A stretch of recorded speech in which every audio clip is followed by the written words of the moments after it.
Thank you, Councillor Rugby. Over to you.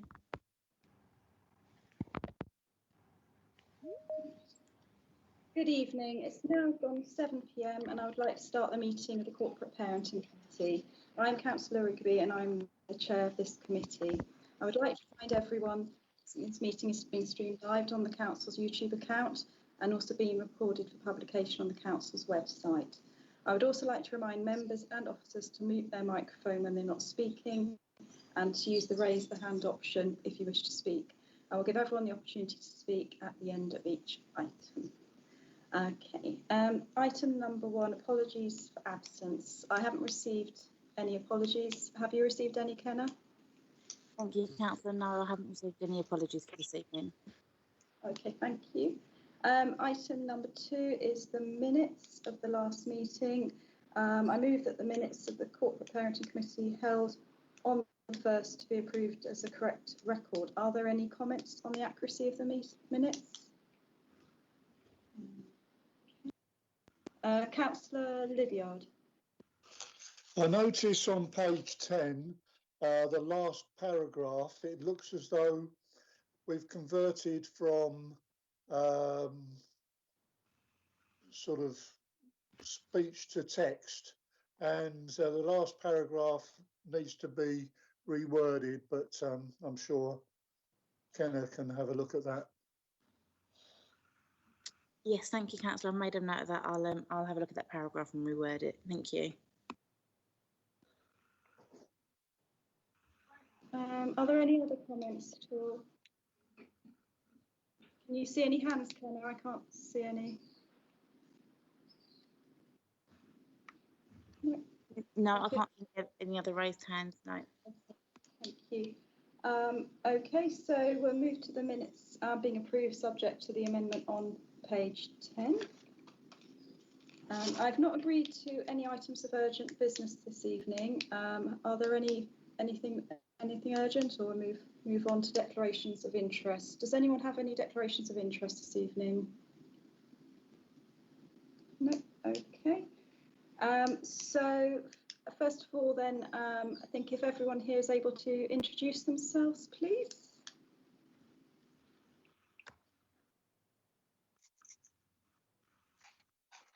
Let's start. If we start with who do you want to start with? Oh, sorry. Joe, did you have your hand up? I think you're on mute. Hello, everybody. My name is Joe Tynan. I'm the Assistant Director for Children's Social Care and Early Help.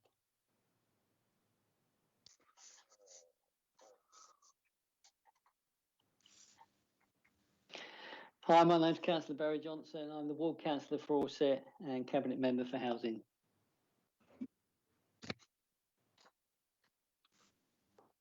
Hello, I'm Councillor Hooper, Ward Councillor for South Chappard. I'm Jennifer Smith, Ward Councillor for Stifford Clays. I'm Steve Lydiard, Councillor for Silbury St Jad's.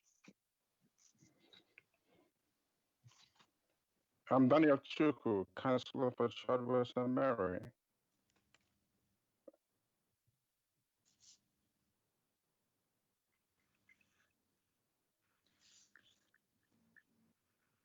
I'm Helen Farmer, Assistant Director for Integrated Commissioning for Thurrock CCG.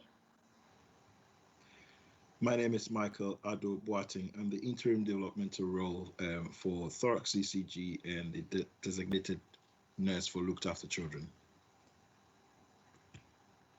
Good evening, my name is Joanne Guerin and I am the Assistant Director for Community Children's Services for NELFT, covering Thurrock and Essex. Hello, my name's Sue Green. I'm Strategic Lead for Children's Commissioning in the Council. Thanks.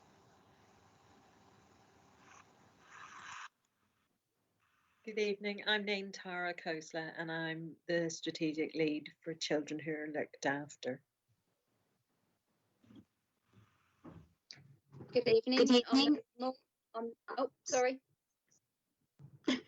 Difficult to know when to speak. I'm Keely Pullen. I'm the head teacher of the virtual school for children looked after and previously looked after. Good evening, everyone. I'm Andy Moore. I'm the Strategic Lead for Business Intelligence, covering adults and children's services in Thurrock.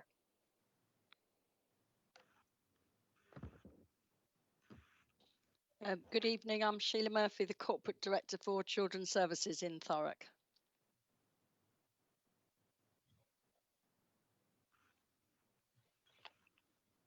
Good evening. I'm Anna Gijotti and I'm working with the Children in Care Council for Thurrock. Good evening. My name is Christopher Bennett and I'm the Vice Chair to the Children in Care Council.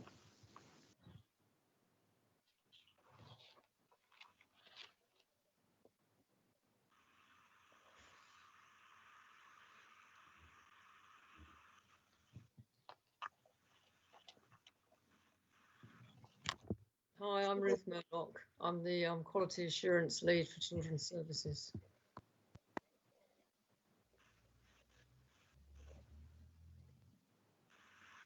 Good evening.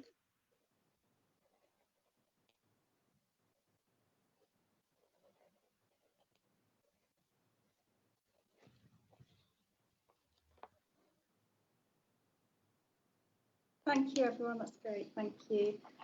So I think before we start the items listed on the agenda, we have just got a verbal update on the initial health assessments. And I believe it's Helen and Joanne that are going to present the report. If one of you are able to start, that'd be great.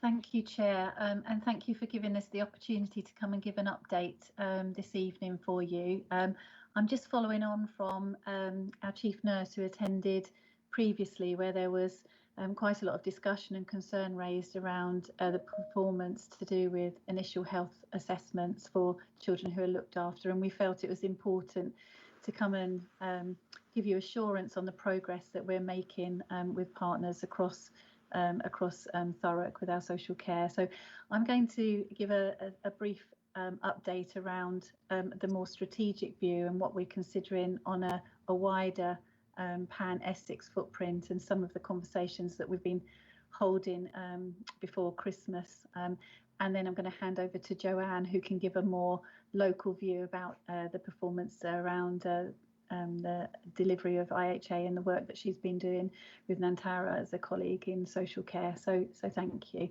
So first of all, I just want to acknowledge and say that, you know, although the concerns were raised locally quite rightly last time, it's also a picture that's painted nationally and across the Essex footprint. I think the challenges can be slightly different, but the challenge of delivering IHAs within the statutory timeframe is something that many CCGs and the CCGs across Essex are struggling with. So I took a paper to the directors of nursing across the 7 CCGs to suggest and seek their support for having a cross-Essex conversation, and to see whether, if we considered commissioning at a scale, utilising resources more effectively, that would bring benefits and address the problem. So we've had, so that was approved, and it was approved by the Health Executive Forum to have those conversations, and we've held a number of workshops with the designate leads and with key health providers across the patch. And I must say it was very well attended, and there was a great keenness actually from frontline practitioners and commissioners to really collaboratively put our heads together and try and come to a solution that might be larger in scale. So that work is just beginning, I'd say. It's quite a complex picture to pull together, but we've got a paper going back to Health Executive Forum in January with the feedback from that workshop from frontline members and children and young people themselves in terms of what we need to consider as our next steps. So I just wanted to share that with the members of corporate parenting this evening, and we will keep you updated on the progress around that as we go forwards. So probably I'm going to hand over at this point to Joanne, who will sort of give you an update of the local picture and what we've been doing since we last met. Joanne, over to you. Thank you, Helen, and thank you, Chair, for the opportunity to speak to you. this evening. I suppose when the concerns were raised from the last parenting committee, we did a little bit of investigating to find out what had gone wrong where. And that is where we were able to meet up with Nantara and her amazing team and actually figure out what had actually gone wrong. And just for a little bit of history, I think what we were doing in health in Nelft is we were concentrating on children for initial health assessments that were placed in our area. And on both sides, we weren't actually communicating about children who were placed out of area and that accountability and responsibility for them. So I think Nantara and my team started meeting, was it last October? And on a weekly basis, we share data not only for children placed in area, but children placed out of area. And I think a key improvement is Nelft taking on accountability for ensuring that we're following up in that health area. If it's outside Thurrock and outside the Nelft boroughs, then obviously they're all different health systems. But what we're doing is using our knowledge of our own system to tap into those other systems so that we can actually get dates. Where we're not actually getting people who are having capacity issues or aren't prioritising Thurrock children, then we are escalating it to people equivalent of Helen in that area or the equivalent of Michael from a safeguarding point of view. And I have to say we have been very successful in being able to do that. And I think that has benefited greatly. So when we actually meet on a weekly basis with Nantara and her team, we're sharing real data. We're backing each other's data up so that, you know, these children aren't missing. And we're also looking at children in area and out of area for both initial health assessments and review health assessments. Again, where the children are placed out of area, therefore not the responsibility, for example, of my 0 to 19 team in Thurrock, we would then liaise with our colleagues in Eput, in Southend and in Nelft and elsewhere in the surrounding counties to ensure that we're having feedback and to ensure that we've got dates, to ensure that we've got timescales. And, you know, as a result of that work, I think communication has improved very well between Nantara's team and my own now that we've found each other. And that there has been, you know, some of the meetings have only actually taken 30 minutes. You know, the first ones were an hour and a half, maybe 2 hours, but we're actually down to the point now we're sharing information within 30 minutes. We're sharing information with each other's teams before the meetings. We're all doing pre-meets so that it's straight to the point. Where are the children? What are we doing? Who's doing what? And I get to throw my title around quite a lot when I'm speaking to other areas, so that's quite fun. It's not really, but unfortunately that's what it takes, is that, you know, the assistant director wants to know because I have to report to Thurrock local authority. So it is working very well. It is a priority. It's not about who's done what or who hasn't done what. It's about us working really well and really tightly around these vulnerable kids so that we can get them the best care. Would you say that's fair, Nantara? Just to say thank you very much, Joanne, for being so constructive and positive in your feedback to members and directors. And I think that it has really been an excellent working relationship. And the IT, I think I've said in other meetings, actually working remotely and sharing screens electronically has assisted us, and COVID hasn't impacted it. It has supported us seeking new ways of working cooperatively and sharing information. So thank you very much, Joanne and Helen and Michael, for all the assistance that you've provided to children's social care to improve and focus on the initial health assessments. Thank you, Nantara. It's our pleasure. Was there anything else you wanted me, Chair? I just add to my section. I didn't mention it, but along with looking at the way we coordinate across Essex footprint, Nelft have led on a digital piece of work and development which actually tracks IHA delivery. It's not there's no such program in existence at the moment. So it's been a sort of a self-developed tool with their digital experts and their IT experts, and it's currently been trialled in ePut. But if successful, we would look to roll that out with a wider landscape. And I think just having an effective digital means of tracking and recording and not relying on necessarily sort of that personal contact and in real time will make things a lot more efficient as well.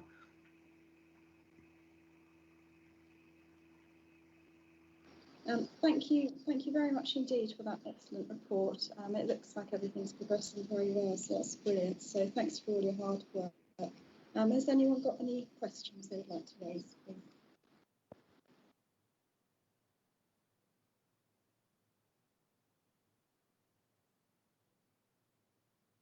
I can't see any hands unless I'm missing any, Kenna, am I?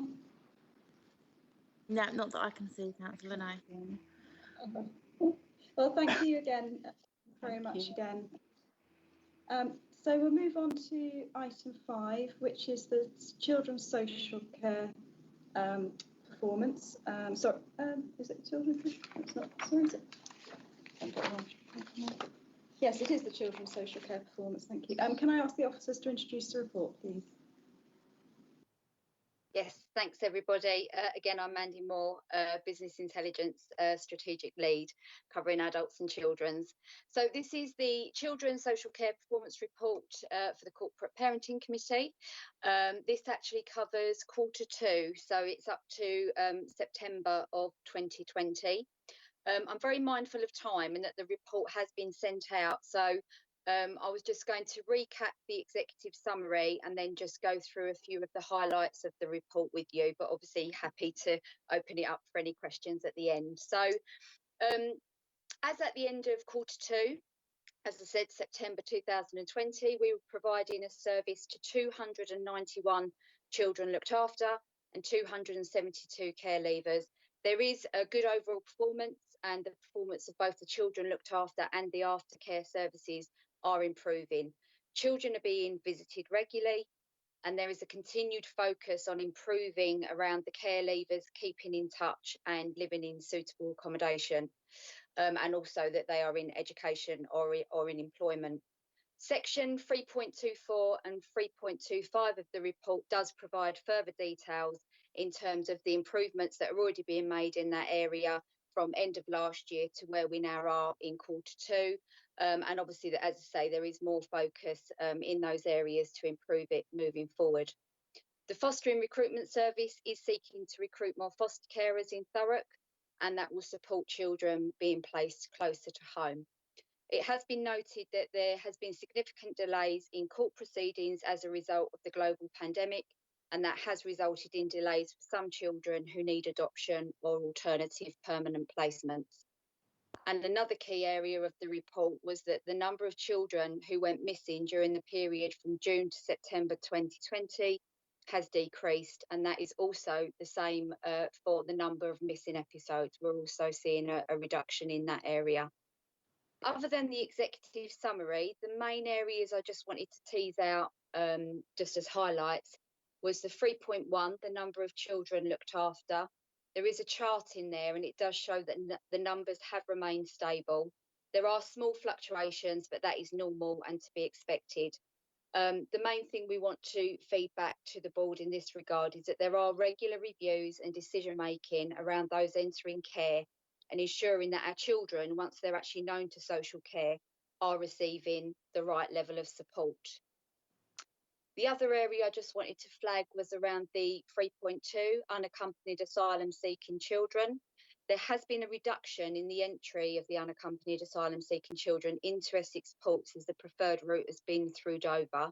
However, there is an expectation that that will increase as the weather deteriorates through the winter months. So as at the end of Q2, we had 18 reported as at the last day of that reporting period. The next section I just wanted to highlight was 3.9, which I'm just moving down to it in the report. And this is around the number of care leavers we support. So we have seen an increase. We're at 272 as at the end of September, which is up from 261 at the start of the year in April. And also we had 260 in September of last year. This is partly due to the legislative changes that have been placed, that have placed additional responsibilities upon the care leaving services, which includes the duties within the Children's Social Care Work Act of 2017. And that's where the Section 3 of the Act now requires a local authority to appoint a personal advisor for care leavers who request one up until the age of 25. So it is felt that that is a contributory factor to the increase that we're seeing. And the final one I just wanted to tease out is quite relevant considering the update that we've just had from our health colleagues, and it's 3.15, and that is around the initial health assessment completion timescales. So already, as at the end of Q2, we'd noted that we had 75% that were completed within the 20 working days. That was actually an increase to the 50% that we saw in the September of the previous year. And whilst we're not reporting more recent data in the report for you just yet, considering the feedback that Joanne just gave about the weekly meetings, it was interesting to note, and I wanted to bring it to the board, that actually for the month of November, we report it a month in arrears. We actually achieved 91.7%, which was 11 of 12 being within that timescale. So I think good to note that it looks like all the hard work that Naitara, Jo and Rachel are putting in, Helen are putting in, is looking to pay off. But they were the main highlights. But as I say, happy to open it up for any questions.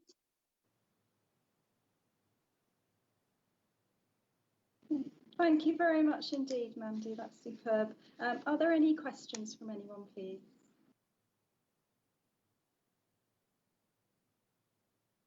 I can see Daniel. Daniel, got back to it. Oh, yes. Thank you so much for that presentation. Actually, I was just looking at the effort you're making to recruit more foster carers. How far have you gone? You know, because I think you mentioned something about that. Can you just explain a little bit more on that? Thanks. Thank you, Daniel. I think Naitara may be putting her hand up to answer that question for me. Thank you, Naitara. Chair, I'll respond if that's okay. The foster carers recruitment strategy is being refreshed. So what we're looking at is a new brand for Thurrock Fostering, so that we can launch a continuous marketing strategy. And what I mean by that is that at the moment, we're in competition with a number of other private providers, independent fostering agencies, and they have got a brand like Coca-Cola, and Thurrock Fostering brand needs to be clearer and promoted. So we're looking at developing that brand, and then our marketing will be around, for example, the council tax offer that we have. So we have got an offer to Thurrock-based foster carers. Obviously, there are conditions to that, but if you're living in Thurrock, we look at offering a council tax rebate. So we're using some of the new initiatives around the marketing, the council tax rebate, to encourage local people to become local Thurrock foster carers. We're also looking to expand where we recruit from. We are so committed to foster carers that if you look at the surrounding areas, it is best to foster for Thurrock. We have a good support package. We have clinical psychologists. We have that consult and support foster carers, and we have very good support from our supervising social workers. And it is a very local borough. We offer a very good local support service. So we're hoping to have a continuous marketing strategy with our new brand in the new year. We're just finalising that at the moment with comms. We're deciding on how we, what brand it is, and that should be coming to a corporate parenting committee once we've agreed how we will be promoting Thurrock fostering. We have to date recruited 9 new foster carers, which I think is very positive, given that we've been in the middle of COVID and trying to train and support and recruit foster carers into the council. We have a further 13 applications that we're reviewing. Sometimes applications don't always convert into being fostering households because issues come up through that assessment process. But I think that it's fair to say the fostering recruitment team are busy. They're out as much as they can be in the community, but we're also considering how we move to a more digital-based environment, which includes use of Twitter, Instagram, Facebook, along with radio, because those are the mediums by which people are communicating now, as opposed to, we did used to go to Dartford Shopping Centre, for example, and we're not able to have that physical profile. So we are having to rethink our campaign. Hopefully that assists, Chair. Yeah, thank you so much. I'm quite pleased with that. Thanks. Thank you. Did you have any further questions, Councillor? I'm all right. I'm all right. Thank you so much. Thank you. Are there any further questions?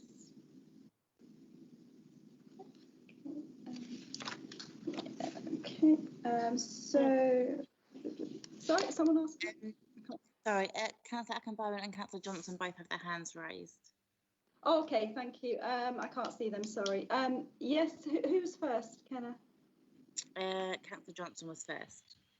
Okay, Councillor Johnson.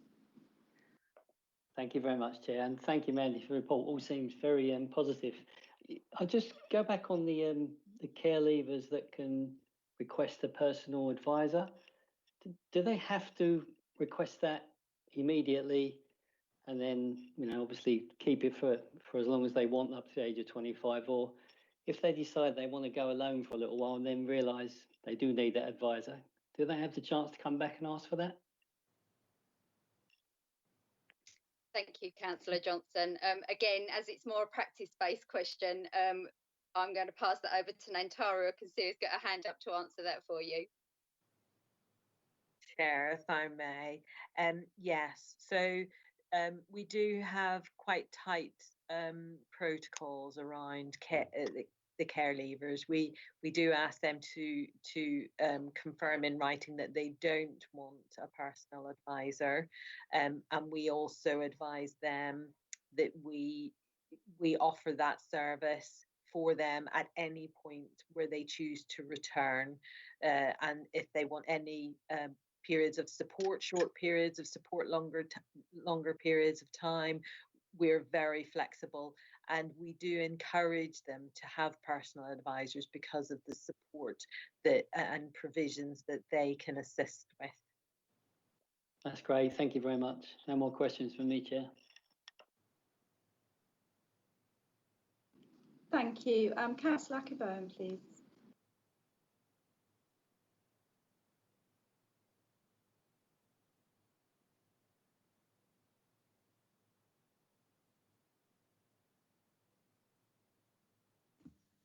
Councillor Ackenbowen, can your microphone still muted? Okay, I'm muted now. Thank you, Chair. Thank you, Mandy. I so much appreciate your well-detailed report. But one thing that you have not mentioned is how many people are unsatisfied with the care that are given to them, and how many complaints have they raised, and how do you manage to solve their concern?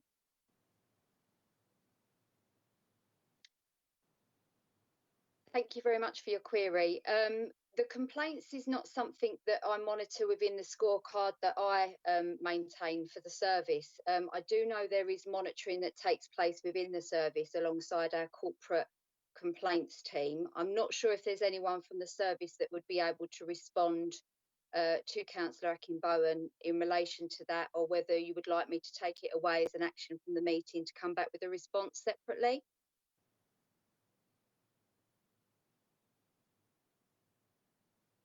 I think that would be a good idea so that we can know that people are satisfied with the service they are receiving. Okay, I can take that as an action and liaise with the complaints team and the service to be able to provide a response for you.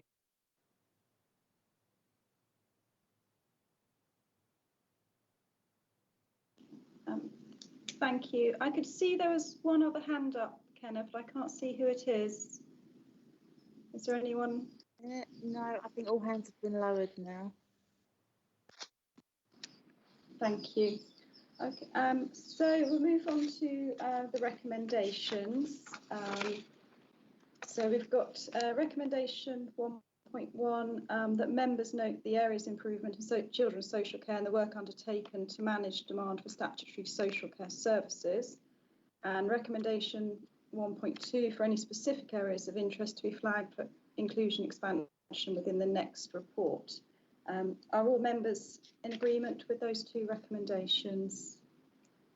Looks like I can see thumbs and things. Yeah, okay, excellent. So with that, we'll move on. Thank you very much, everyone. So we've got item number 6 now, which is the Children Looked After and Care Leaver Sufficiency Strategy. And please may I ask the officer to present the report. Thank you, Chair. This report covers the sufficiency duty on the local authority. It was developed closely between the service through Nantara and through our data and business intelligence through Mandy. So it's bringing together all of those streams, really.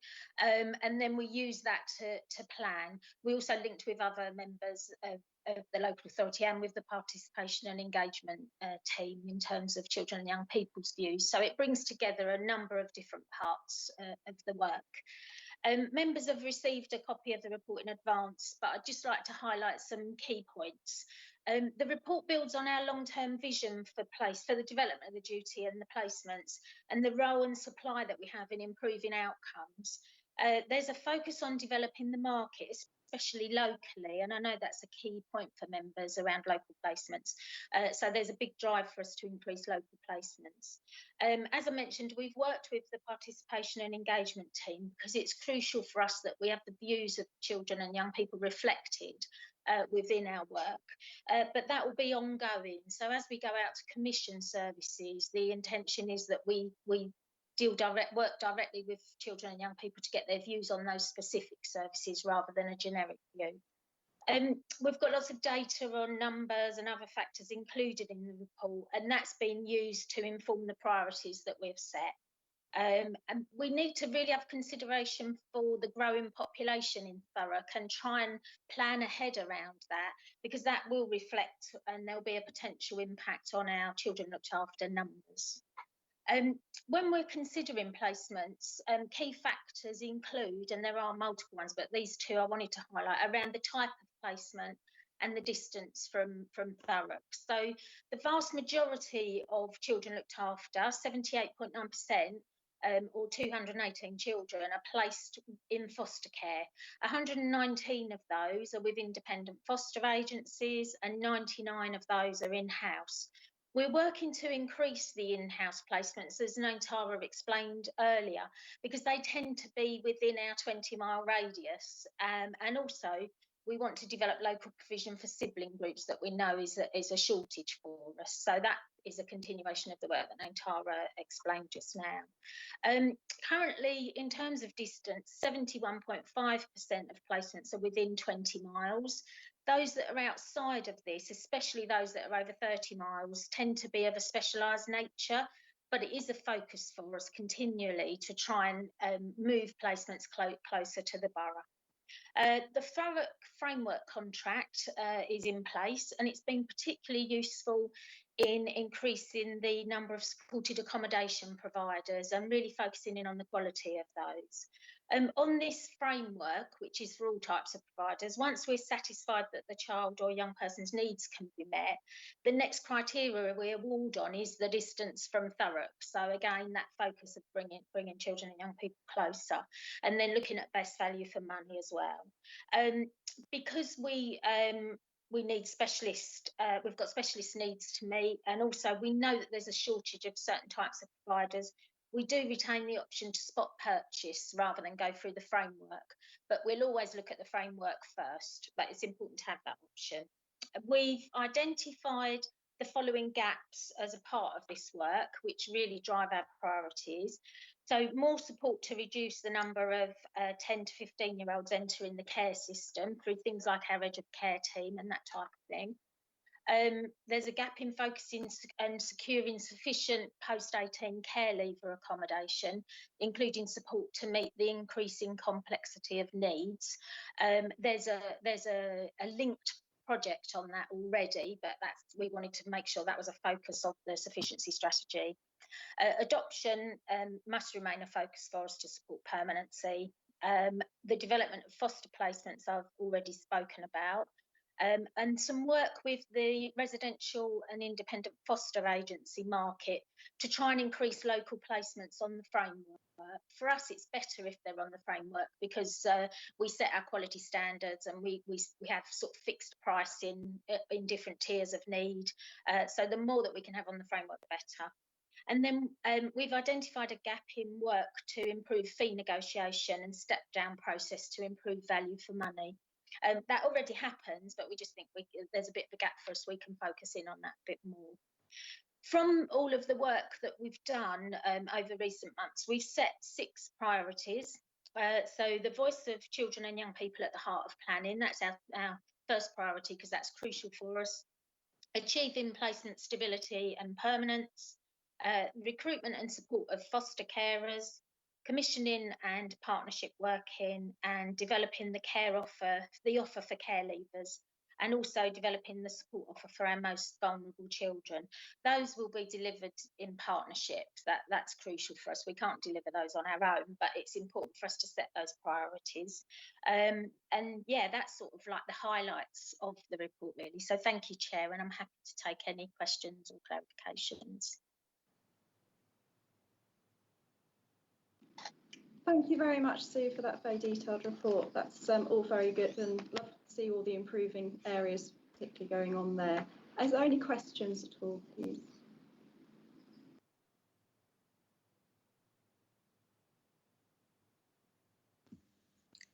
I can't see any hands up, Chair, so I presume no members have any. Oh, Councillor Erdschapper has just put his hand up. Yes, Councillor Chapman. Oh, yes. Thank you, Chair. Thank you for that presentation. Actually, I just want to find out how many looked after children have you got right now in your care? We've got about 300. I think Mandy might have that answer for me. Sorry.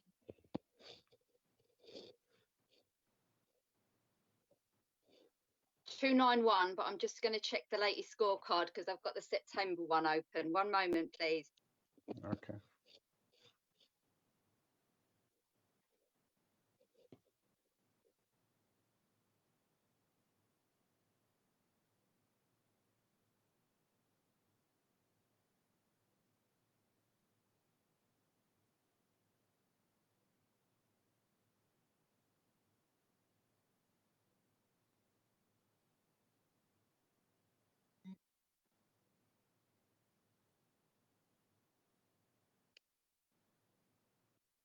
$294. Someone beat me to it. They put it up on the chat. Thank you. Thank you for that. And one more thing, Chair. Sometimes providing accommodation is quite challenging. How are you meeting in that area? Do you actually meet that demand of providing accommodation for the children, for the look after children? Thanks. So we currently meet the demand, but I think we know that sometimes we have to place further away than we would like, or we might have to move children to get the provision that we would like. So that's why it's important for us to develop more local provision, and recognise as well that if we've got providers that are on the framework, even if they're further away, because sometimes that's the most appropriate provider for that child or young person, that if they're on the framework, we've got a consistent quality monitoring focus that we cover all of our placements with. So we do meet the demand, but I think we could do it more. We want to move to a more local offer if we can.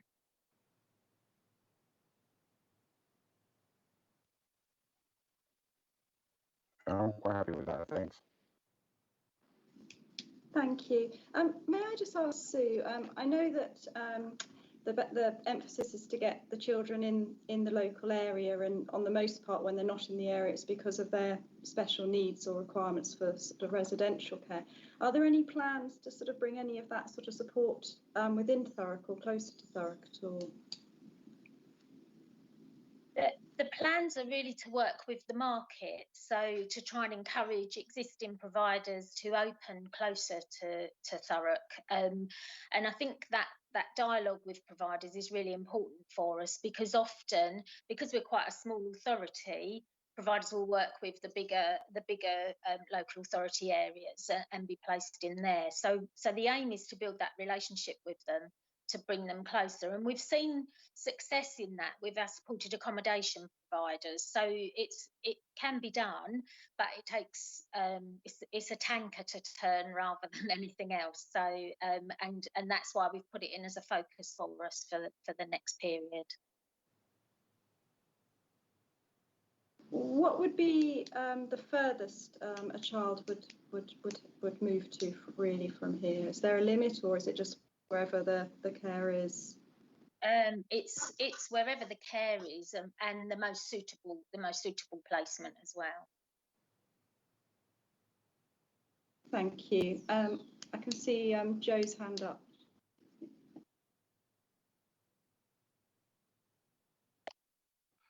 I just wanted to make a sort of comment in respect to looking at the commissioning element. There are discussions happening in the Eastern region, just trying to get, again, it's the best provision for our young people. And I think some of the challenges that Sue's mentioned in a report and verbally are challenges that we have in the Eastern region and the country overall. So I think we are all looking for the same solution, which is to try and get the best accommodation and support available for our young people as close as we can. But as we said previously, is when some of the young people do have very complex needs, it can be a challenge trying to find and get the right balance between the placement and the local.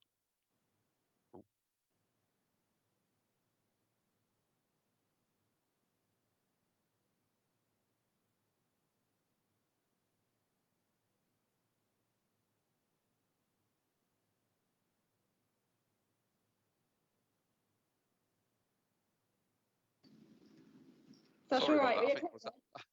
Yes, I think there was just some internet issues, but I'm not sure if you captured what I was trying to get across there around the challenges.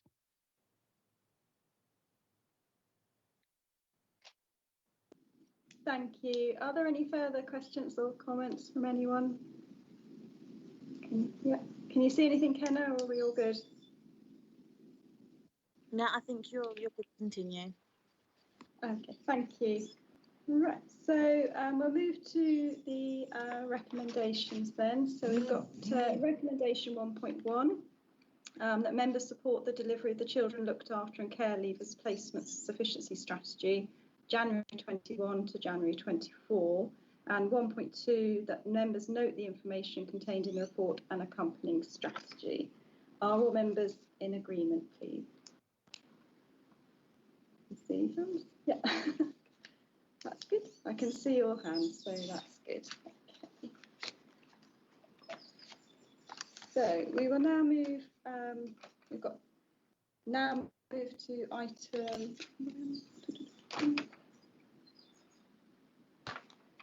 8, which is the annual report of the virtual school head teacher for Children Looked After the academic year 2019 to 2020, and please may the officer introduce the report. Councillor Rigby, sorry, I think we missed an item. We should be on item 7. Apologies.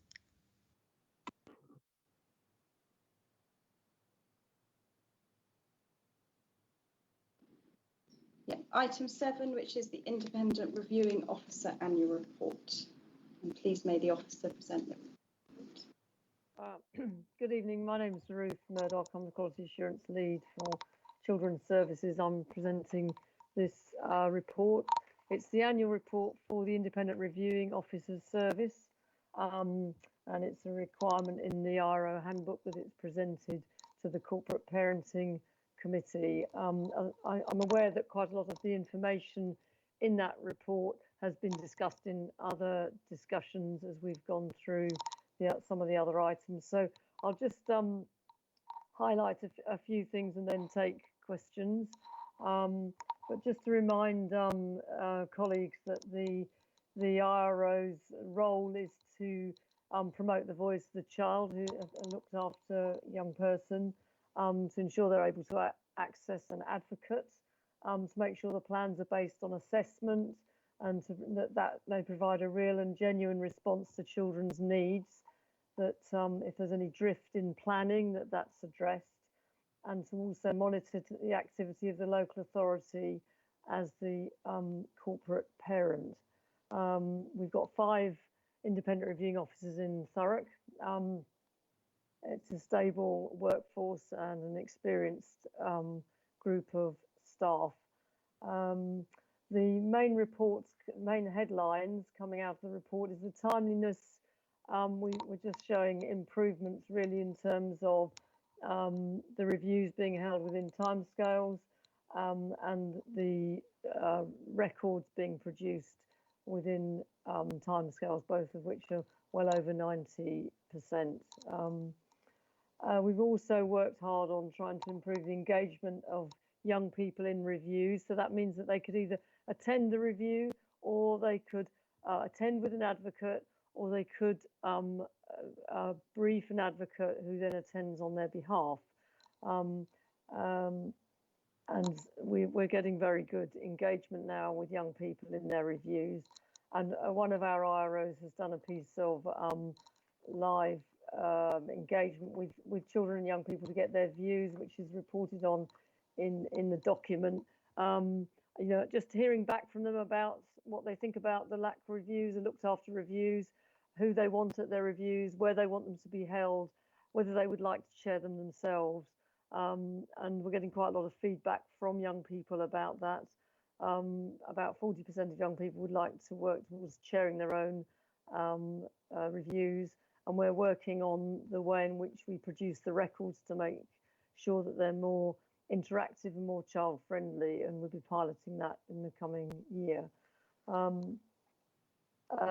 Last year there was an increase in the number of reviews held, about 24% increase from the year before. That may well be because reviewing officers are maybe bringing reviews for making them slightly earlier if they're concerned about things, or if they want to keep a close eye on what's happening for a young person. I think the picture for the IRO service is very positive. They have a very positive engagement with the participation and engagement service as well, and contribute to and are involved in a lot of those activities. Those activities, the young people have fed back to us, is that they want to be involved with their workers in a way that is not just all about meetings. They want to be doing more interesting things sometimes with them, and our independent reviewing officers have been involved in a number of those activities as well. And at the back of the report, there's the aspirations for the coming year. Those aspirations have been derived from, you know, the IROs themselves and what they want to work towards, amongst the ones that are obviously more pressing as well. So just if there's any questions, I'll be happy to take them. Thank you very much, Ruth, and apologies for getting the mix up with the agenda items. Apologies for that. Yes, it's an excellent report, thank you, and it's good to see that, as with everything else, the timescales and everything are really improving, so that's fantastic. Have anyone got any questions, please?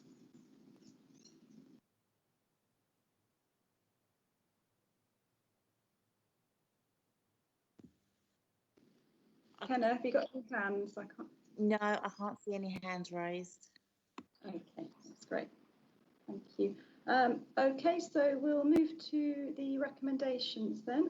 It's just one recommendation actually. 1.1 for the Corporate Parenting Committee to review and comment on the IRO Annual Report 2019 to 2020 and the recommendations in the report. So have we got agreement from everyone? Is that good? Jolly. Thank you. Okay.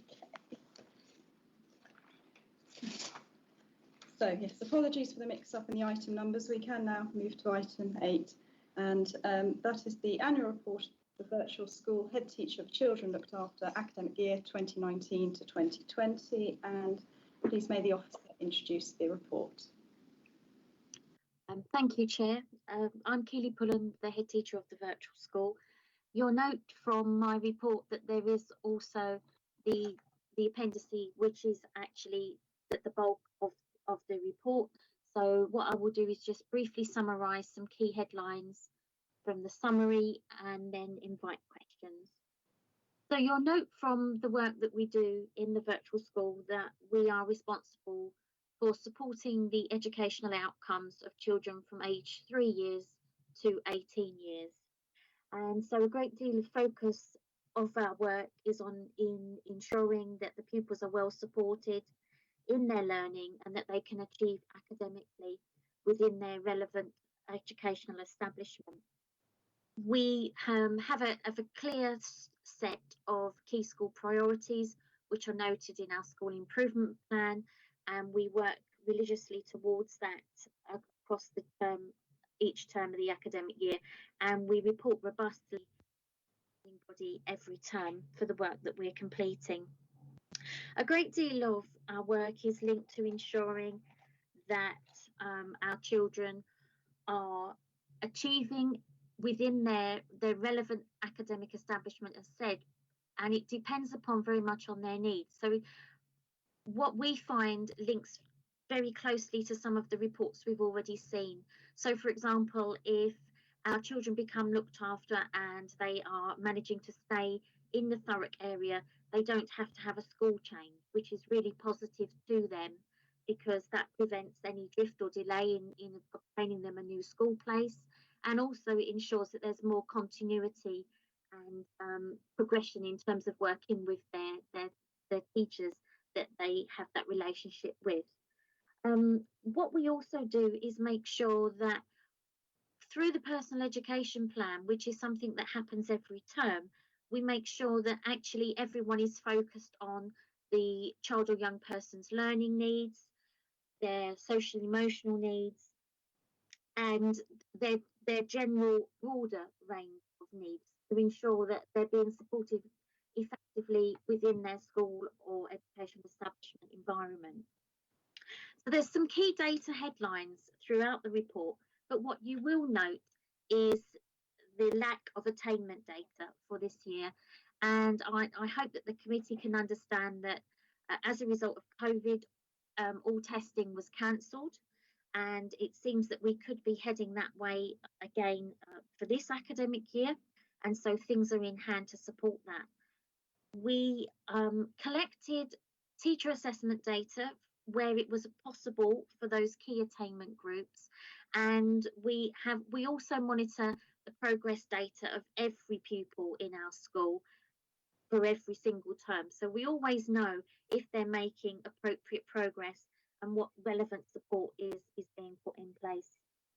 Something which I added to the report this year was a high focus on special educational needs and the contextual data around that, which I thought made interesting reading in terms of how the profile of children looked after look different to the profile of children who are not looked after but who have special educational needs. So you'll note that there's some key statistical data there. So for example, although we had 39% of our looked after cohort had a special educational needs as identified under the Code of Practice, statistically that's higher than every child across the country, but it is much lower than children looked after with a special educational need. So from that 39% compares very favourably to the 55.9% that is the national child looked after data. I'm not going to specifically talk about a range of data because I think we've had quite a data focused group today, but I'm more than happy to talk about any key data that people have collected. What changed for us midway through the academic year, which actually changed for every school in the land this academic year, was the COVID pandemic and the fact that schools were closed.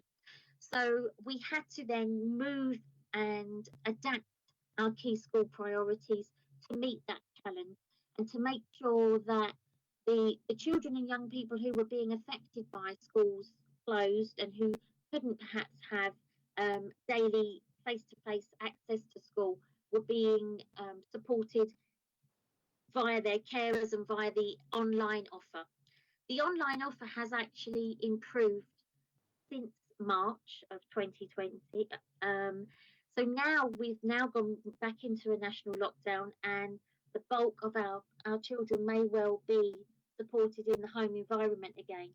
But what has changed significantly is the fact that schools are now legally required to provide that online learning offer. So I think although we are maybe moving back to the same scenario that we had in March, I think actually the offer that our children will be given will be better.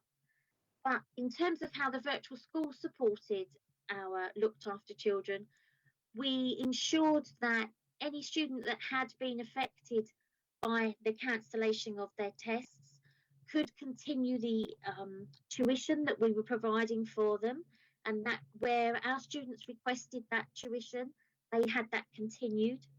We also put in additional tuition for students that were due to take tests this year in 2021, so that if they were at any disadvantage of their school being closed, that they could have extra tuition from their summer term of their year 10 or their summer term of their year 5 to support them moving forward.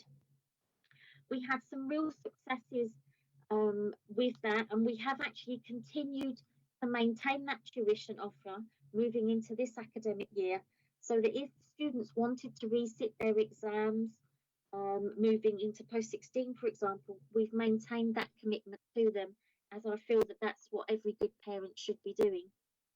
We had some good responses from some of our children who were missing education at that time. We have an offer that is part of our protocol anyway.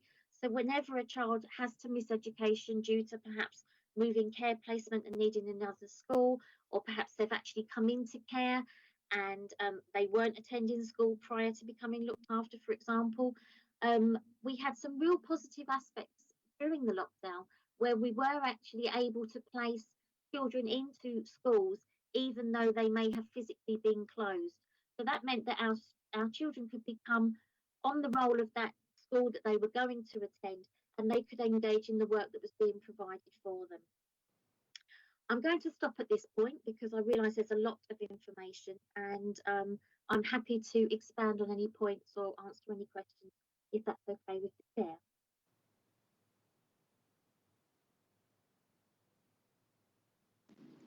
Thank you very much indeed for that.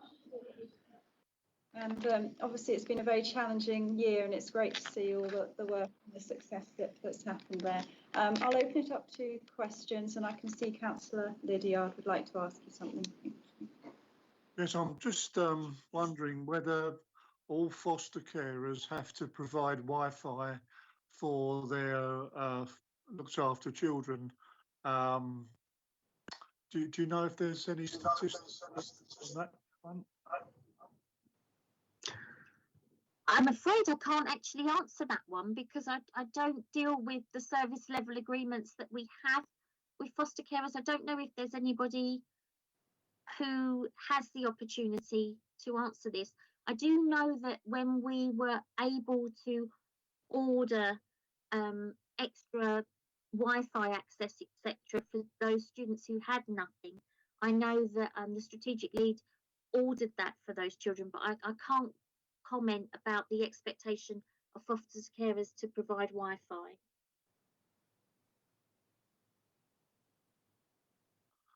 Right, so you would hope that all of our foster children do have access to Wi-Fi in one way or another.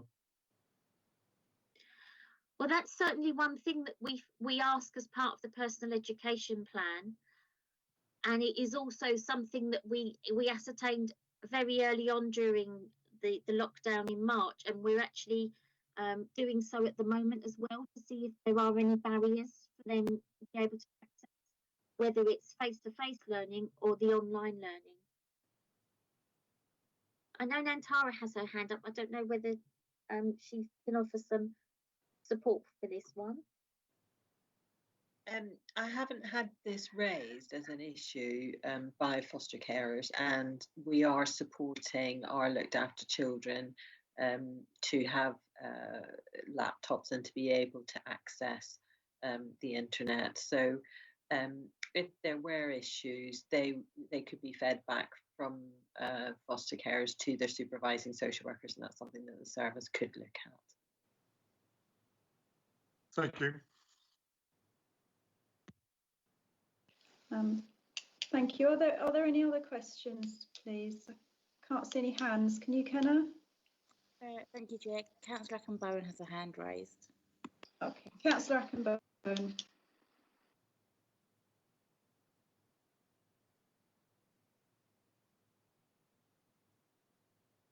Thank you very much, Chair. Keely, I just want to know the percentage of look after children that are highly affected by this pandemic, either through physical, social, or emotional, and what action are put in place to help their situation.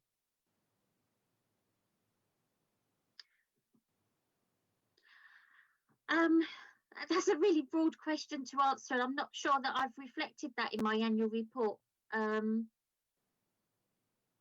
The way that we find out if our students are being detrimentally affected by the pandemic is a range of things. So, for example, socially and emotionally, we would be discussing that as part of their looked after child review.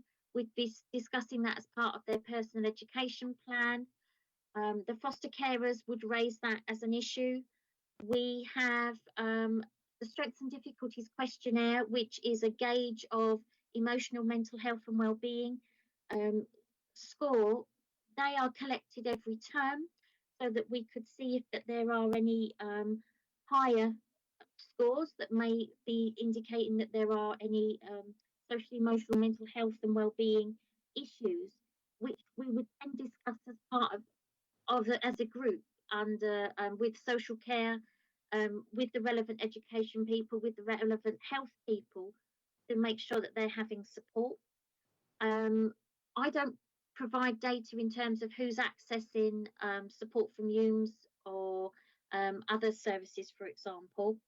In terms of them with progress, which is what I deal with in terms of academic progress, we would know very much from looking at their personal education plan and tracking their educational progress.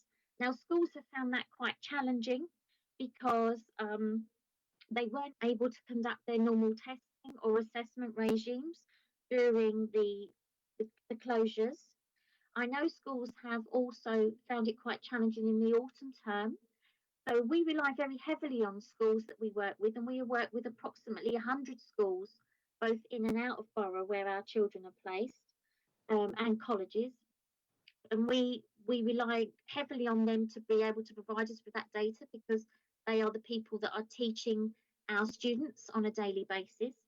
They have found that quite challenging to maintain their normal operations because of the fact that they've had certain groups in bubbles, they've had certain year groups that have had to go home and self-isolate, which is now why they've had to respond more positively with their online education offer. The one barrier that we have found in terms of schools in particular, working within a bubble environment, is that they found it quite challenging to put interventions in place. So whereas traditionally we may be asking a school what they're using their pupil premium plus money for, and are they accessing any additional resourcing or additional tuition or additional adult support? The schools have found that quite challenging, and they've fed that back to us during the course of this autumn term. They certainly couldn't provide it in the summer term during the lockdown last year, because they either didn't have the staff or they didn't have the online facility to do so. So what they're doing now, and what they're doing in terms of working with us as a virtual school, is we have said, if a school can't provide that relevant support that we have identified is needed, then we are commissioning that extra support, either perhaps through tuition or providing them with additional pastoral resources or ideas that they could be supported with in their home, so that we were then using the Pupil Premium Plus money in a broader sense if a school isn't able to use it to support progress educationally in that context. I do hope that's answered your question. It's quite a long-winded answer, but there's quite a layer of complexity around the different scenarios and different experiences that schools and our young people and children are having.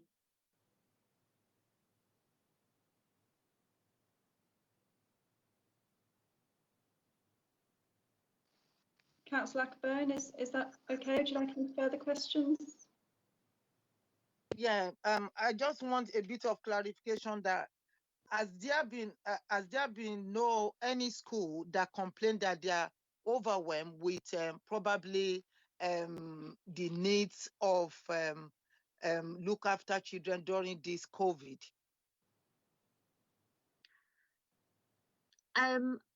I can't answer that, because my role isn't a school improvement role directly in terms of working with schools. I can only comment about the work that we're having with the designated teachers and how that's related specifically to our children. And there isn't any data represented on that. I do know that schools have had to work very creatively to meet the needs and the challenges that have been presented by COVID on many layers, in terms of having staffing levels maintained, ensuring that health and safety and risk assessments are followed. They've been working very closely with public health to obtain their support, and they've been very complimentary in terms of the support they've had from the school nurse system, for example. What teachers have said to us, so we're talking about the designated teachers, what they have said is they are finding it challenging. They're finding it challenging to maintain the level of work that we're expecting them to do, which they would normally be able to manage, because they are trying to do a multitude of roles that perhaps would not have been presented if COVID hadn't have been something that they're trying to face. But I know schools are working very hard, and collectively they're working as a group to try and make sure that they are able to support not just our looked after children, but all children. I suppose the difference is we're scrutinising them more in terms of the children that we are responsible for as our corporate parenting role, and scrutinising what they're doing. And as I said, the main mechanism we're doing that through is our weekly conversations with our schools, and through monitoring and quality assuring every child's personal education plan.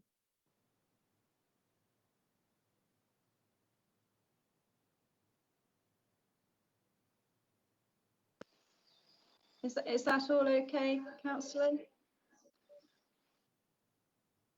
Thank you, Chair.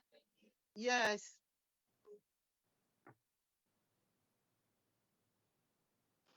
I did see Councillor Chuckw's hand up.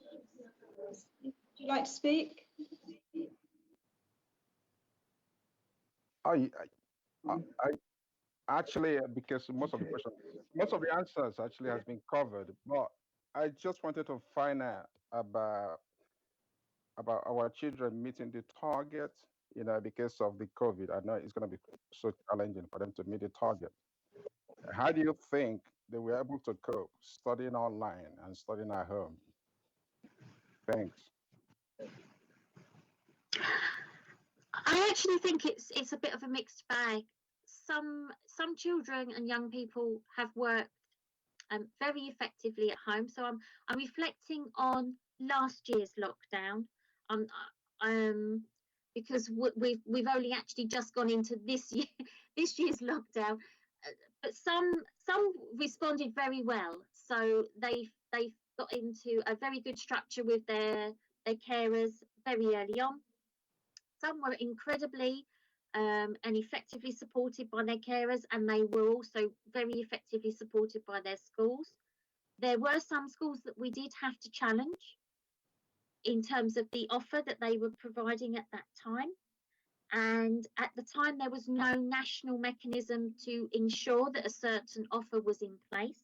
And so, for example, where we would maybe looking to the regional schools commissioners or to Ofsted to provide a benchmark of what is expected, I think at the time in last year's lockdown, because it was also new and also quite raw and difficult for people to manage, the expectations weren't as high from government as they perhaps are now in terms of online curriculum offer. There were some children that responded, as I said, they preferred being at home because it was more of a safer and easier environment for them to learn. So some thrived in that circumstances, but others we had to make sure that they were supported and challenged.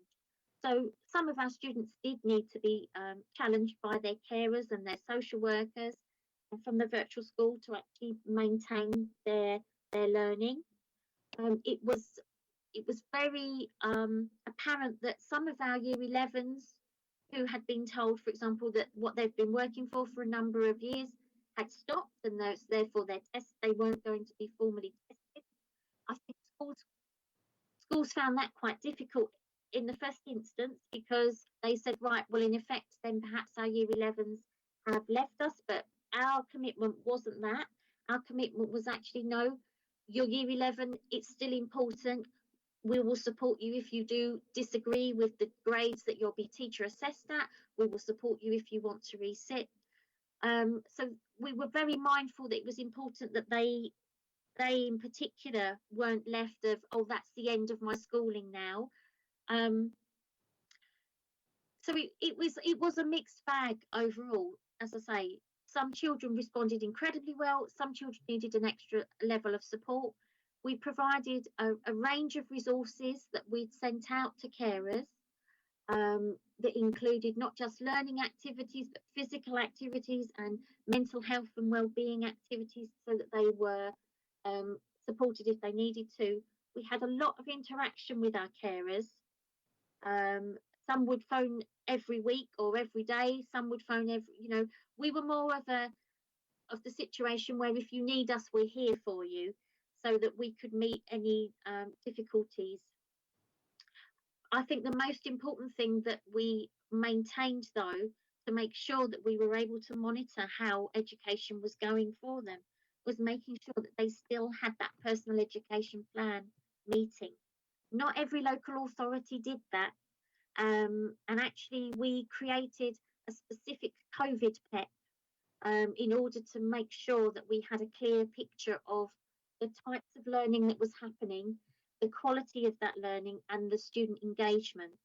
And that is something that we are continuing through. And, we've learned a lot of lessons from the lockdown last year, which we're now able to apply very quickly in this context. But we can't dispute the fact that it's very difficult.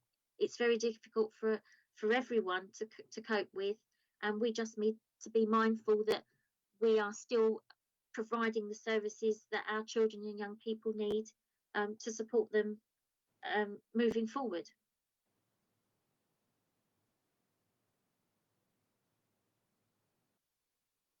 Thank you for that explanation.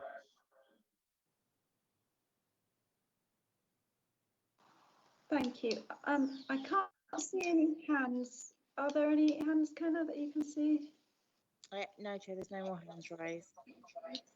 Okay. Thank you very much, Keely. I'll just ask a very quick question, if that's okay? I know you've been spending a lot of time answering questions. With regards to children that are able to attend school, though they're mainly children of key workers, but I know also some sort of vulnerable children are still allowed to attend school. Do you know roughly what percentage of the looked after children will still be attending school in the lockdown? We're currently obtaining that data at the moment because the lockdown started today. So we're collecting that data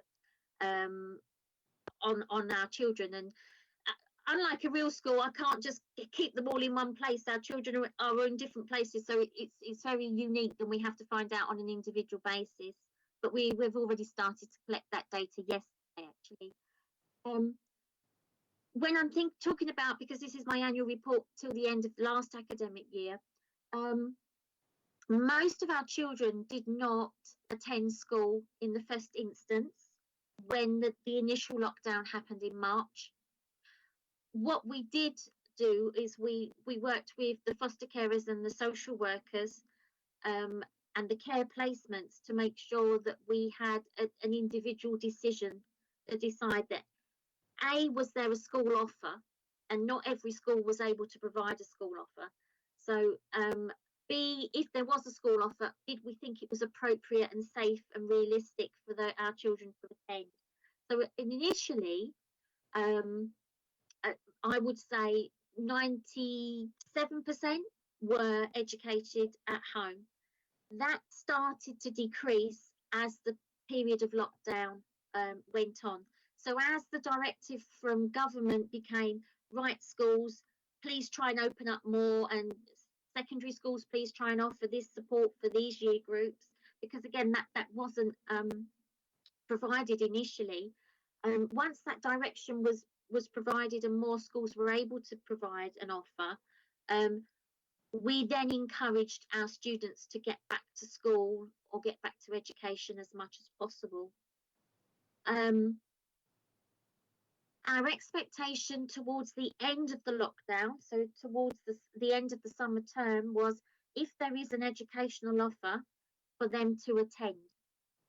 And then we've maintained that in this instance. So once we had the greater clarity, we said, right, if school is open, if school is offering you a placement, please take that up and use it. And that's exactly what we're doing for this time as well. So we found that more primary children attended in the previous lockdown than secondary, and I think that was mainly due to the lack of availability of secondary provision for our young people to be able to engage with that. What I didn't mention to one of the previous answers was the fact that in terms of certain cohorts of students that may have struggled, we have found moving into this academic year that our post-16 students have been offered face-to-face teaching in the autumn term for their core subjects, but they were being encouraged to do their extra subjects such as English and maths. If they were taking resits or they needed additional support, they were being required to do that virtually. And we have found that our post-16 students haven't engaged with that virtual learning as much as we would have liked and as much as the college would have liked. So that is probably one of the biggest challenges we're going to now be facing in terms of moving forward with our post-16s, is the fact that all of their learning is more than likely going to be virtual, unless some of our English as an additional language students may be having more face-to-face if their college has been able to offer it. But the current directive is it's online learning. So we need to really monitor very carefully moving forward our post-16.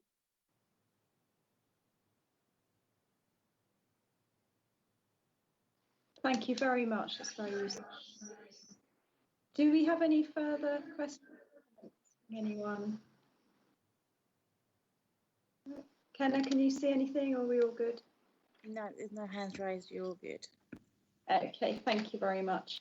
Okay, so we'll move to the recommendation, which is the committee approves the annual report of the virtual school head teacher for the academic year 2019 to 2020 and uses this information to acknowledge, evaluate, and if appropriate, challenge the services that are provided for all CLA. All agreed? You can see everyone agreed. Thank you.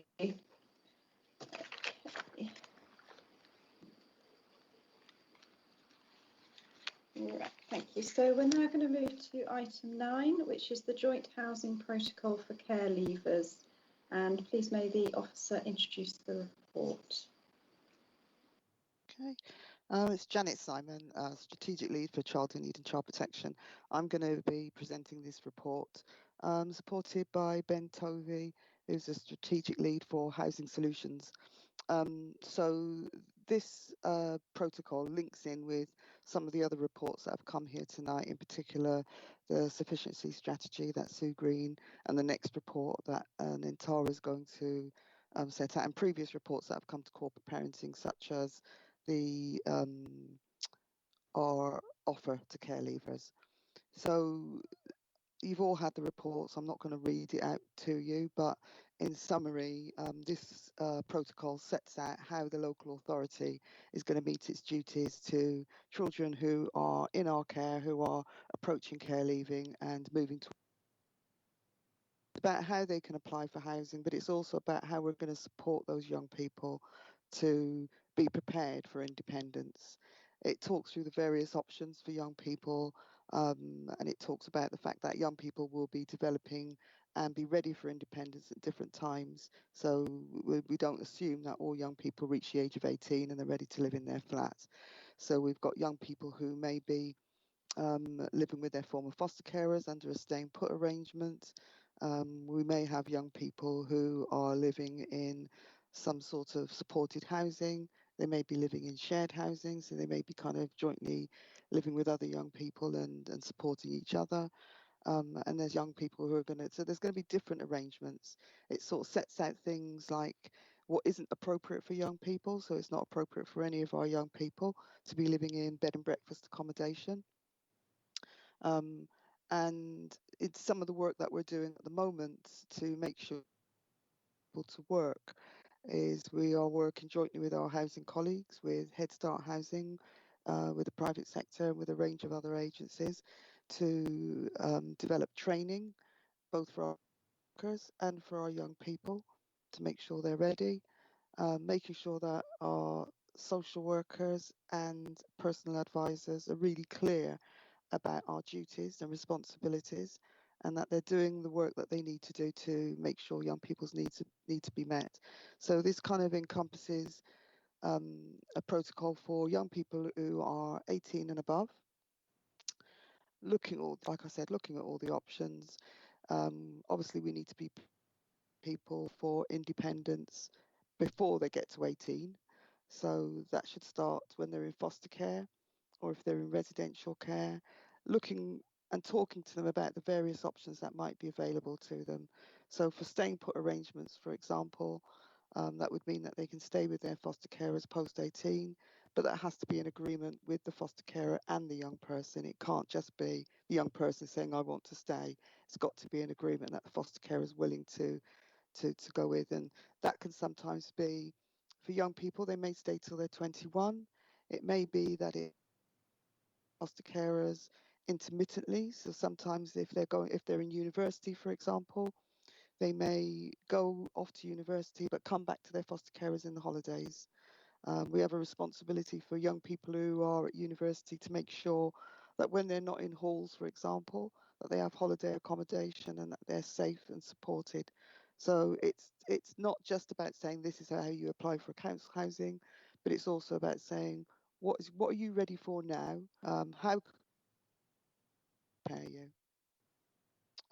So I think that kind of summarizes it really.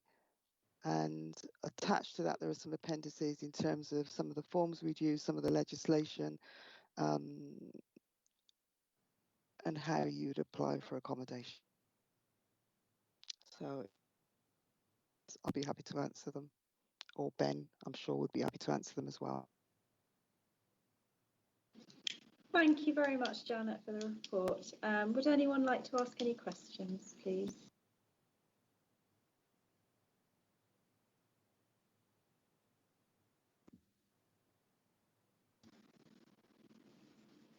Are there any? I can't see any. Kenna, have you got any you can see? No, I can't see any hands raised. Okay, thank you. If I can just ask a quick question with regards to the young persons that asked to stay on in the foster care home, does the package for the foster carers remain the same post 18 as it does pre 18 at that point? No, it doesn't. So we have a formula in terms of how we work out what foster carers will get post 18. If a young person is in their final year of education, so I don't know if their birthday falls in October, so they are 18 in October, but they don't finish education till August, then we continue to pay at the same rate. We continue to pay the foster care at the same rate. Part of the foster care allowance is around looking after young people. So the rate is adjusted to reflect that they're now independent, and the young person is expected to sometimes contribute to that as well, depending on their circumstances.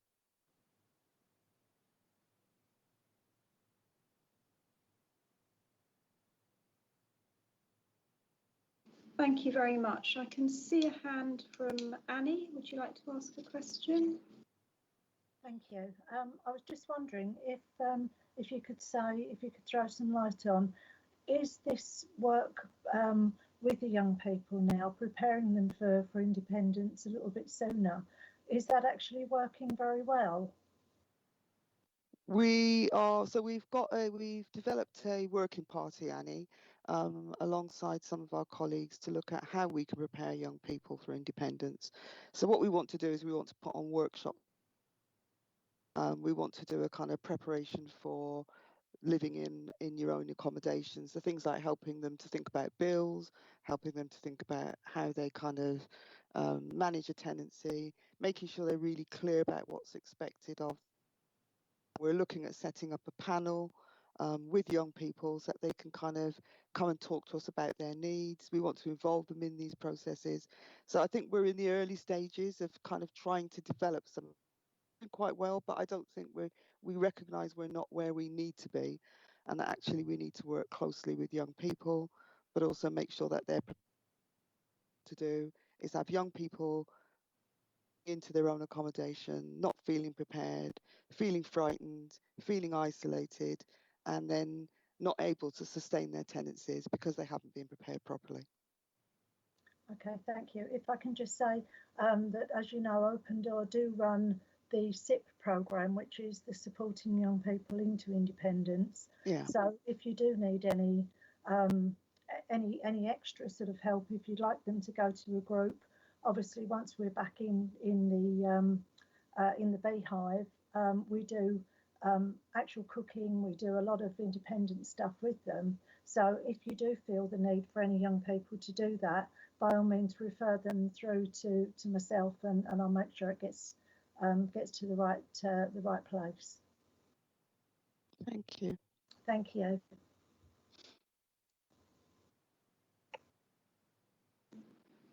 Thank you very much. I can't see any further hands. Kenna, have you got anything there? No, Chair, no, there's no hands raised. Okay, lovely, thank you. And thank you again, Janet, for that. That's great, thank you. So if we move to the recommendations, we've got recommendation 1.1 for the committee to note the statutory duties of the local authority to support young people in obtaining suitable accommodation and how we plan to meet these duties. Recommendation 1.2 for the committee to have oversight of the joint protocols and be involved in the ongoing review of delivery across children's services and housing services. Are we all in agreement on those recommendations? Yeah, I can see. Yeah, that's good. Thank you. Okay. Thank you very much. Thank you. So we will now move on to item 10, which is the aftercare report. And so please may the officer, who I believe is named Tara, please present the report.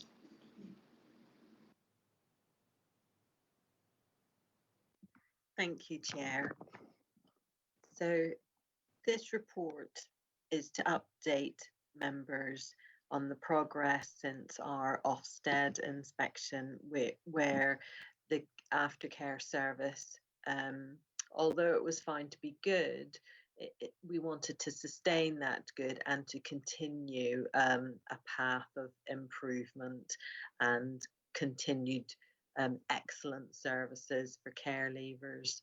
So this is providing an overview and ties into the other reports that have been presented in terms of the performance that you've seen earlier, outlined by Amanda in the performance report, and the sufficiency strategy, looking at 16 plus accommodation, and then also twins with the joint housing protocol that Janet's been working on as well.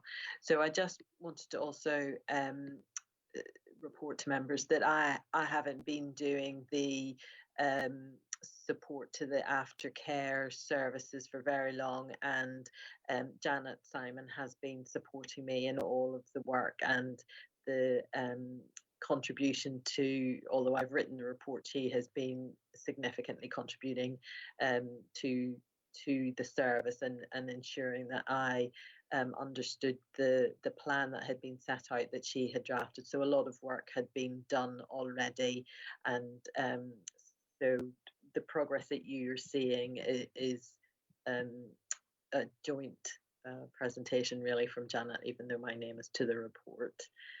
So just the definition of care leaver, and to highlight again, I can't really emphasize enough the changes that the Social Work Act have made in 2017 to local authorities across the country in terms of aftercare services and extending the remit for those services. It does mean that there's been a significant increase. So where we could have ended our relationship with care leavers at 21, for those who were not in education or employment or training, who were probably those young people who needed our support most, we are now obliged and statutorily expected to offer a service where they need it, and we should have a more open door and facilitative policy towards care leavers.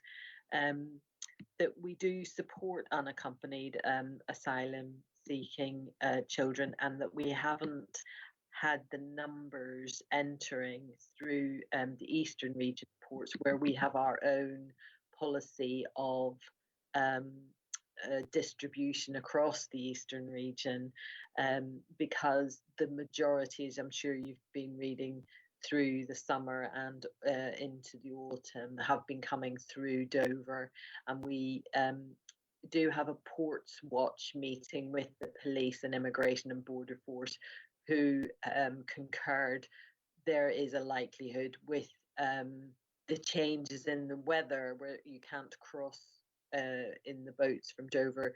There's likely to be more activity with our ports in the Eastern region as they migrant young people seek to ask for asylum, and they travel by lorry.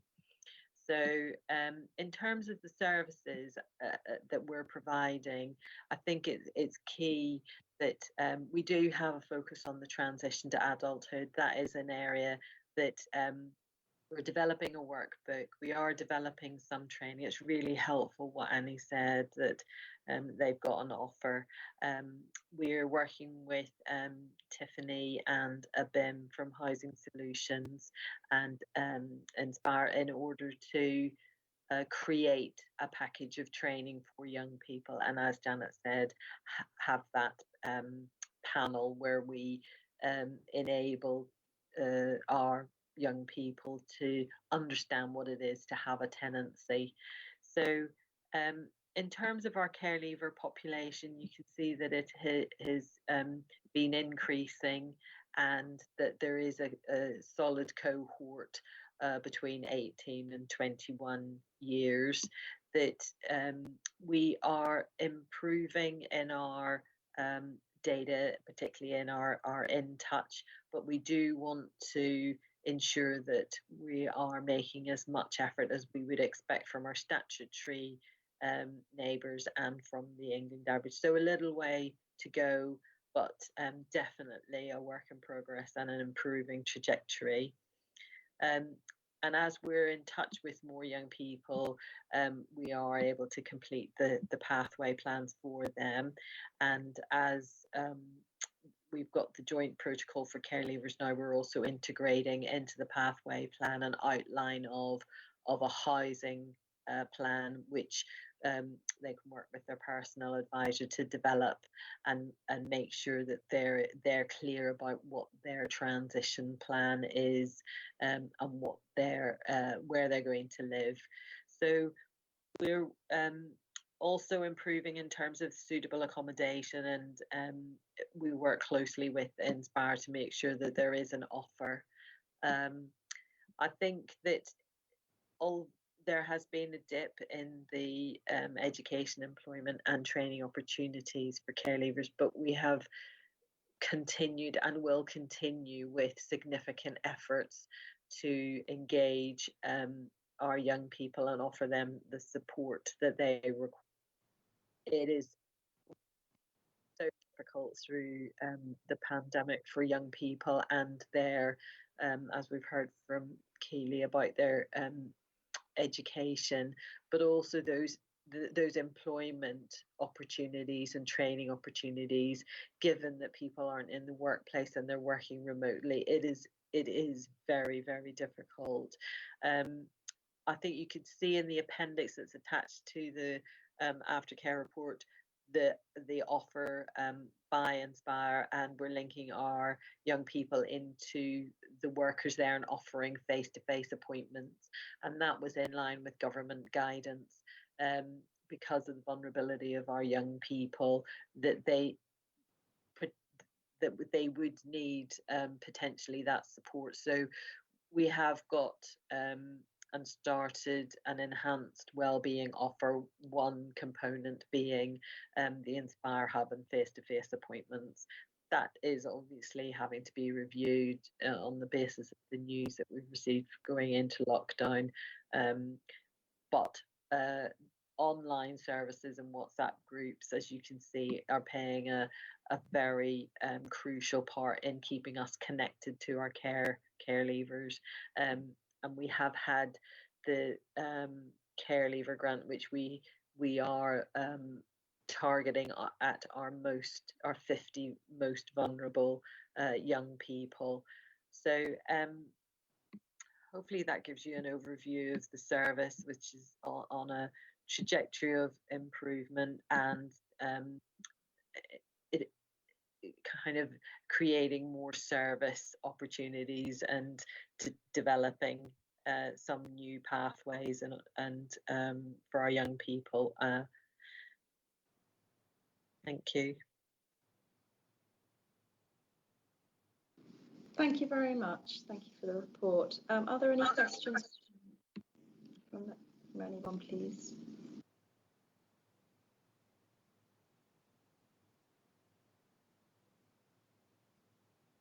I can't see any hands. Are there any, Kenna? No, Chair, there's no hands raised. No. Okay, thank you. If I could just ask quickly, Nantara, I know that it's very, very difficult with COVID and job opportunities. Is there any requirement for the sort of care leavers who can't get a job to attend training? Do they have to be doing something, or is it purely sort of voluntary and just something you can encourage them to do? No, they don't have to. Over the age of 18, they don't have to attend training or employment or study. But I think that through the relationship-based practice with personal advisors and there's a very good training offer in Thurrock for young people generally, and also targeted to care leavers, that using that relationship, it's persuading them that their life opportunities are supported by having additional training or work placements. And most young people want to be in work, but because of some of the traumas they have experienced growing up and through childhood and mental health issues, some of which have been exacerbated through COVID, some of our young people are just, they're not in a position to have full-time work. But I think that being able to offer a range of opportunities is key, and we do have a panel as well where we look at young people's profile. We work with young people to do their profile, and then we look at what might support them, and try not to make it like school. So if a young person hasn't been successful academically, there's no point in offering them a college place, because that's just more of the same. So trying to be a bit more creative about, some people may not be successful academically, but what are the alternatives to feeling that self-esteem and a sense of well-being and achievement, all of the factors that you might get from work that would support the development and engagement in society for young people.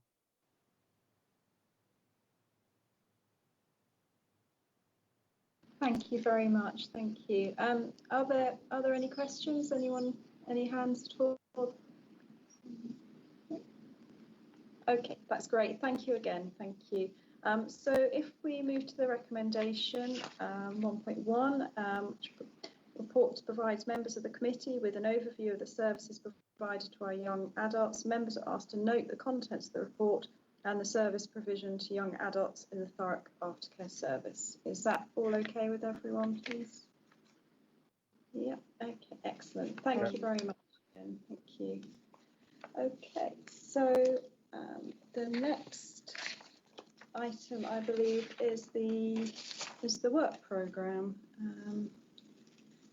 For the next meeting, I think it's on the 2nd of March. Are there any comments or requests on the work programme, please? Joe. I was just going to make a request to the committee, because you may recall in June this year we provided an update regarding support was provided to our care leavers, our looked after children and our foster carers during the pandemic. And I think now that we sort of moved into a national lockdown again, it may be good for the committee to be cited on the support, and that'll link into some of the questions that were raised today about education, etc. Just a suggestion.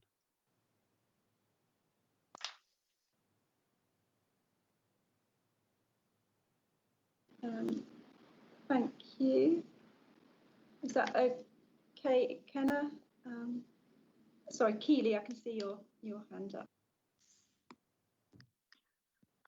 I think echoing what Joe said regarding providing a picture of what's happening, in this current lockdown, I'd be happy to put a brief report together which details actions and a general picture of what's happening during this closure time, if the committee thinks that's relevant.